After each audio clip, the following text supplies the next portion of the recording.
Hello hi, ഞാൻ ഷീബ. എല്ലാ കൂട്ടുകാർക്കും ഷീബാരോസ് എന്ന യൂട്യൂബ് ചാനലിലേക്ക് സ്വാഗതം. അപ്പോൾ ഇന്ന് നമ്മൾ വന്നിട്ടുള്ളത് പൂക്കൾ ഉണ്ടാവാത്ത ഒരു അത്യപൂർവം ചെടീൻ്റെ വീഡിയോനെ കുറിച്ചിട്ടാണ്. ഈ ചെടി എന്ന് പറയുന്നത് അധികം ആൾക്കാരൊന്നും കാണാൻ ഒട്ടും ഇടല്ലാത്ത ചെടിയാണ്. അപ്പോൾ ഈ ചെടീൻ്റെ പേര് എന്ന് പറയുന്നത് ലൈക്കോപോഡിയം. ഭയങ്കര രസമുള്ള പേരാണ്. അപ്പോൾ ലൈക്കോപോഡിയം എന്നാണ് ചെടീൻ്റെ പേര്. ഇതെന്ന് പറയുന്നത് ഡൈനോസേഴ്സ് ഉള്ളതിന് മുന്നേ ഉള്ള കാലത്തുള്ള ഒരു ചെടിയാണ്. പിന്നെ ഇതെന്ന് പറയുന്നത് നമ്മളെ ഹോമിയോയിൽ ഇങ്ങനെ മരുന്നിനൊക്കെ ഉപയോഗിക്കുന്ന ഒരു ചെടിയുണ്ട്. അപ്പോൾ നമുക്കത് ഏതാണെന്ന് നോക്കാം. അപ്പോൾ നമുക്ക് നേരെ വിടുന്നു. അപ്പോൾ മക്കളെ, നമ്മൾ പരിചയപ്പെടുന്നത് ക്ലബ് മൂസ് എന്ന പേരും കൂടിയുള്ള ലൈക്കോപോഡിയം എന്ന് പറഞ്ഞ ചെടിയാണ്. ഈ ചെടി എന്ന് പറഞ്ഞാൽ പൂക്കളില്ലാത്ത ചെടിയാണ്. പൂക്കൾ ഉണ്ടാവാറില്ല. അതിന് കുറച്ച് സ്പോർ എന്ന് പറഞ്ഞാൽ പൊടി പൊടിയായിട്ടുള്ള ഭാഗങ്ങൾ ഉണ്ടായിട്ട് ആ പൊടിയാണ് പരന്ന് എല്ലാ ഭാഗത്തും പരന്നിട്ടാണിത് വളരുക. അപ്പം ഈ ചെടി നിൽക്കുന്ന ഏരിയേൻ്റെ പ്രത്യേകത, വളരുന്ന ഏരിയകൾ ഇതേപോലെ നല്ലോണം വെള്ളത്തിൻ്റെ അംശമുള്ള സ്ഥലങ്ങളായിരിക്കും. നിങ്ങൾക്ക് ഇവിടെ വെള്ളം ഒഴുകുന്ന കാണാം. അങ്ങനെ വെള്ളത്തിൻ്റെ ഈർപ്പുള്ള ഇതുപോലെ കുത്തനെ മണ്ണ് ഒരു മതിൽ പോലെ വളർന്നു നിൽക്കുന്ന സ്ഥലങ്ങളിലാണ് മണ്ണിൽ ഇങ്ങനെ കുത്തനുള്ളൊരു ഇറക്കം. അതുപോലെ പിന്നെ നമ്മൾ റോഡ് നല്ലോണം വെട്ടിയിറക്കിയ സ്ഥലങ്ങളിലൊക്കെ ഇത് പിന്നീട് മുളച്ച് വരുന്നതായിട്ട് കാണാറുണ്ട്. അതായത് മണ്ണിൻ്റെ താഴെ അടരുകളിൽ ഇത് പിന്നെ ഇതിൻ്റെ വിത്തുകൾ കടന്നിട്ടായിരിക്കണം മുളച്ച് വളരുന്നത്, അല്ലെങ്കിൽ മറ്റു സ്ഥലത്തുനിന്ന് എത്തുന്നതാവോ. ഏതായാലും മണ്ണിൻ്റെ താഴെ അടരുകളിൽ ഈർപ്പുള്ളിടത്താണ് ഇതുണ്ടാവുക. അപ്പോൾ നിങ്ങൾ ഈ സ്ഥലങ്ങൾ കാണാം. ഈ ചെടി നമുക്ക് താനേ വളർന്നു നിൽക്കുന്നത് കാണാം. ഇവിടെ അതുപോലെ ഈ അതിരാണി എന്നൊക്കെ പറയുന്ന ചെടികൾ, അതൊക്കെ വെള്ളത്തിൻ്റെ അംശം കൂടുതലുള്ളിടത്ത് ഉണ്ടാവുന്നതാണ്. അതിരാണിയുടെ ഒരു വെറൈറ്റിയാണ് ഇതാ ഈ പൂവ്, കണ്ടോ. അപ്പോൾ എന്തായാലും നമ്മൾ പരിചയപ്പെടാൻ ഉദ്ദേശിക്കുന്ന ചെടി എന്ന് പറയുന്നത് ലൈക്കോപോഡിയാണ്. ആ ചെടി ഇവിടെ നിൽക്കുന്നത് ഞാൻ കാണിച്ചു തരാം. ഇതാണ് ലൈക്കോപോഡിയം എന്ന് പറഞ്ഞ ചെടി. ഈ നിൽക്കുന്ന ചെടിയാണ്. കാണാം, നമുക്ക് വ്യക്തമായിട്ട് കാണാം. ഇതാണ് ലൈക്കോപോഡിയം. ഒരു നീഡിൽ പോലുള്ള ഇലകളാണ് ഇതിനുള്ളത്. നമുക്കത് ഒന്നുകൂടി അടുത്ത് കാണാം. നല്ല ക്ലിയർ ബാക്ക്ഗ്രൗണ്ടിൽ റോഡ് സൈഡിലാകുമ്പോൾ കാണാം. ഇതാണ് ലൈക്കോപോഡിയം. ഇതിന് നിറയെ ഹെയർ പോലെ കാണാം, സൂചി പോലത്തെ ഇലകളാണ്. അപ്പോൾ ലൈക്കോപോഡിയം ഈ ചെന്നായയുടെ ശരീരത്തിലുള്ള രോമം എന്നുള്ള അർത്ഥം പോലെയാണെന്ന് തോന്നുന്നു ഇതിൻ്റെ പേര്. അപ്പോൾ ലൈക്കോപോഡിയം എന്നുള്ള ചെടീൻ്റെ പ്രത്യേകത ഇതാണ്. പക്ഷേ ഈ ചെടിയോട് വളരെ സാമ്യമുള്ളൊരു ചെടി നമ്മുടെ നാട്ടിൽ എല്ലായിടത്തും കാണും. എന്നാൽ ലൈക്കോപോഡിയം വളരെ അപൂർവമായിട്ടേ കാണുള്ളൂ കേട്ടോ. വളരെ അപൂർവം, അത്യപൂർവം. ഇത് കണ്ടവരും കുറവായിരിക്കും, അല്ലെങ്കിൽ ശ്രദ്ധിച്ചവർ കുറവായിരിക്കും. ഇതുപോലത്തെ പ്രത്യേക സ്ഥലങ്ങളിൽ മാത്രമേ കാണാറുള്ളൂ. അപ്പോൾ ഏതായാലും ഇതിനൊരു സാമ്യമുള്ള ഒരു ചെടി കൂടി ഉണ്ട്, അതുകൂടി നമുക്ക് കാണാം. സെലാജിനെല്ല എന്ന് പറഞ്ഞ ചെടി. ഇതും പൂവിടാത്ത ചെടി തന്നെയാണ് കേട്ടോ. പക്ഷേ ഇതിൻ്റെ ഇലകൾക്കുള്ള വ്യത്യാസങ്ങൾ കാണാൻ പറ്റും. ഇതിൻ്റെ ഇലകൾ വീതിയുള്ളതാണ്, ചെറിയ ഇലകൾ, കുഞ്ഞു കുറച്ചും കൂടി വീതിയുള്ള ഇലകളാണ്. കൃത്യമായിട്ട് കാണാം. അതൊരു ഇലയുടെ രൂപം തന്നെ ഉണ്ട്. ഒരു ഇലക്ക് തന്നെ ഒരു വീതിയുണ്ട്. പക്ഷേ ക്ലബ് മോസ് ആണെന്നുണ്ടെങ്കിൽ, അല്ലെങ്കിൽ ഈ ലൈക്കോപോഡി ആണെങ്കിൽ കാണാത്തത് ഒരു നാര് പോലെ, അല്ലെങ്കിൽ നമ്മുടെ ദേവദാരു പൈന് പോലത്തെ ഇലകളാണ്. നമുക്ക് രണ്ടും കൂടി അടുത്തടുത്ത് വെച്ചിട്ടൊന്ന് കമ്പയർ ചെയ്യാം. നമുക്ക് രണ്ടും അടുത്തടുത്ത് വെച്ച് കമ്പയർ ചെയ്ത് നോക്കാം. ഇതിൻ്റെ വ്യത്യാസം കാണാം. ആദ്യം ഇത് സെലാജിനല്ല.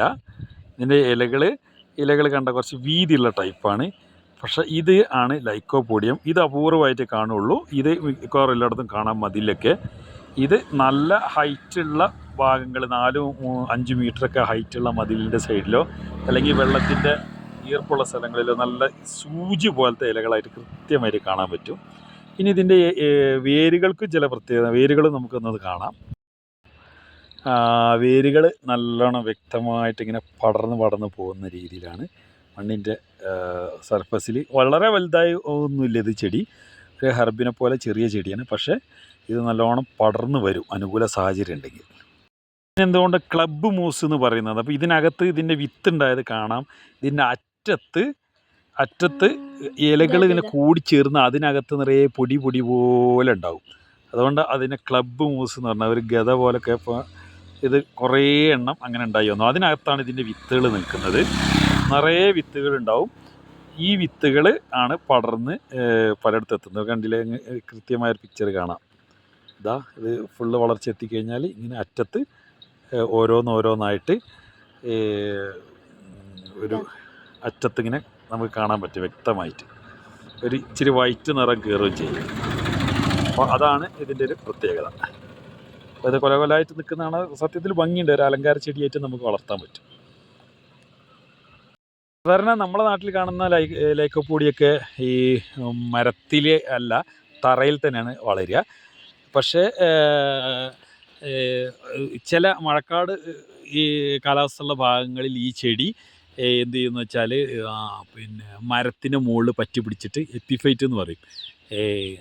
ഓർക്കിഡിനൊക്കെ പോലെ പറ്റി പിടിക്കും. ആ മരത്തു നിന്നുള്ള ന്യൂട്രിയൻസും വളമൊന്നും സ്വീകരിക്കില്ല. അവിടെ പറ്റി പിടിച്ച് നിന്ന് ആ നനവിൽ വായുവൊന്നും മരത്തിൻ്റെ മുകളിലുള്ള പൊടിയിൽ നിന്നൊക്കെ ആയിട്ട് വളം വലിച്ചെടുത്തിട്ട് വളരും.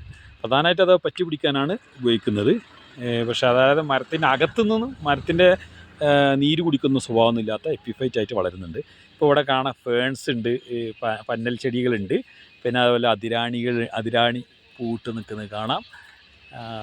ഇത് ഫേണുകൾ കാണാം. ഇതാ അതിൻ്റെ കൂടെ ഈ നമ്മളെ ചെടിയും വളർന്ന് നിൽക്കുന്നത് കാണാം. ഇതാ നേരത്തെ വളർന്ന് ഉണങ്ങിപ്പോയൊരു കമ്പ് കാണാം. ഇതെല്ലാം ലൈക്കോപ്പൊടിയാണ്. ഇതൊരു ലൈക്കോപ്പൊടിയാണ്. ലൈക്കോപ്പൊടിയത്തിൻ്റെ പൊടി അതായത് ഇതിൻ്റെ ഈ ക്ലബ് മോസായിട്ട് വിത്തായിട്ട് വരുന്ന ഭാഗത്തിൻ്റെ പൊടി എടുത്തിട്ട് ആണ് പല മരുന്നുകളൊക്കെ ഉണ്ടാക്കുന്നുണ്ട്. അത് ചില പഠനങ്ങൾക്കൊക്കെ ഉപയോഗിക്കുന്നുണ്ട്. നേരത്തെ പറഞ്ഞാൽ ഹോമിയോ പോലെ യൂറോപ്യൻ പരമ്പരാഗത മെഡിസിൻ രീതിയിൽ ഇത് മരുന്നായിട്ട് ഉപയോഗിക്കുന്നുണ്ട്. ത്തിന് ഒന്നുകൂടി വ്യക്തമായിട്ട് നമുക്ക് കാണാം. ഇത് വേര് ഭാഗം നിറയെ ഹെയർ പോലെ കാണാം. പിന്നെ വളരെ സൂചി പോലത്തെ ഇലകൾ. പിന്നെ അതിൻ്റെ അറ്റത്ത് ഫുള്ള് വളർച്ചെത്തിക്കഴിഞ്ഞാൽ അറ്റത്തെല്ലാം ചെറിയ ബഞ്ചായിട്ട് വിത്തുകളുള്ള ഭാഗങ്ങൾ. അതാണ് നമ്മളതിന് ക്ലബ് മോസ് എന്ന് പറയാൻ കാണാൻ പറ്റും. ഇവിടെ ഇതിനകത്ത് ഓരോ ഇലയിലും ചെറിയ തരി പോലെ വിത്തുകളുണ്ടാവും. ഈ വിത്താണ് പരക്കുന്നത്. പിന്നെ സത്യത്തിൽ ഇതിൻ്റെ താഴെ ഇത് ആദ്യം വിത്ത് വീണ് മുളച്ച് കഴിഞ്ഞാൽ വേറെ രൂപത്തിലുള്ള ഇലകളുണ്ടാവും. അതൊക്കെ നിങ്ങൾക്ക് വലിയ ക്ലാസ്സുകളിൽ പഠിക്കാം. എന്നിട്ടാണ് പിന്നെ അതിൽ നിന്ന് ഈ ടൈപ്പ് മുളച്ച് വരുന്നത്. അപ്പോൾ ഈ ചെടി വരുന്നത് പൂക്കളില്ലാത്ത ചെടികളിൽ പല ഗ്രൂപ്പുകളുണ്ട്. അതിൽ ടെറിഡോഫൈറ്റ എന്ന് അറിയപ്പെടുന്ന വിഭാഗത്തിലാണ് ഇത് വരുന്നത്. അത് കുറച്ചും കൂടിയൊക്കെ ഒന്ന് പിന്നെ അഡ്വാൻസ്ഡായ കുറച്ചും കൂടിയൊക്കെ മുന്നോക്കം വന്ന പൂക്കളില്ലാത്ത ചെടികളിലൊരു വിഭാഗമാണ്. അപ്പോൾ ഇതിനകത്ത് വരുന്ന മറ്റ് ചെടികൾ ഇത് ലൈക്കോപ്പൊഡിയം, അതുപോലെ പിന്നെ നമ്മളെ പന്നൽ ചെടികൾ, പിന്നെ ഈസലാജിനല്ല എന്ന് പറഞ്ഞ ടൈപ്പ് ചെടി, അങ്ങനെയൊക്കെ കുറച്ച് ഗ്രൂപ്പുകളാണ് ഈ ടെറിഡോഫൈറ്റയിലുള്ളത്. ടെറിഡോഫൈറ്റ വിഭാഗത്തിലെ ഒരു ഭാഗമാണ് നമ്മൾ ഈ കാണുന്ന ക്ലബ് മോസ് എന്നുള്ളത്. അതിനകത്ത് ഒരു വിഭാഗം ചെടികളാണ്. ഒരു കാര്യം പറയാൻ വിട്ടുപോയി. ഇതിന്റെ മുള്ളകൾക്ക് തീരെ മുള്ളല്ല, ഇലയാണത്. ഇലകൾക്ക് ഒട്ടും മൂർച്ചൊന്നുമില്ല. ഭയങ്കര സോഫ്റ്റ് ആട്ടത്. സോഫ്റ്റാണ്. ഇല ഭാഗം വളരെ സോഫ്റ്റാണ്. മറ്റത് ഈ തണ്ട് ഭാഗം കുറച്ച് ഈ രോമങ്ങൾ റഫ്നെസ് ഉണ്ട്. പക്ഷെ ഇലയുടെ ഭാഗം ഭയങ്കര സോഫ്റ്റാണ്. എന്തായാലും ഇതിന് മുള്ളൊന്നുമില്ല ഒട്ടും. അപ്പോൾ ഇങ്ങനത്തെ വ്യത്യസ്തമായ ചെടികൾ ഇനിയും വരുന്നുണ്ട്. നമുക്ക് അതിനൊക്കെ പരിചയപ്പെടാം. അപ്പോൾ ഇന്നത്തെ വീഡിയോ ഇത്രയേ ഉള്ളൂ. അടുത്ത വീഡിയോയിൽ പിന്നീട് കാണാം. Until then, this is Shea Barros channel.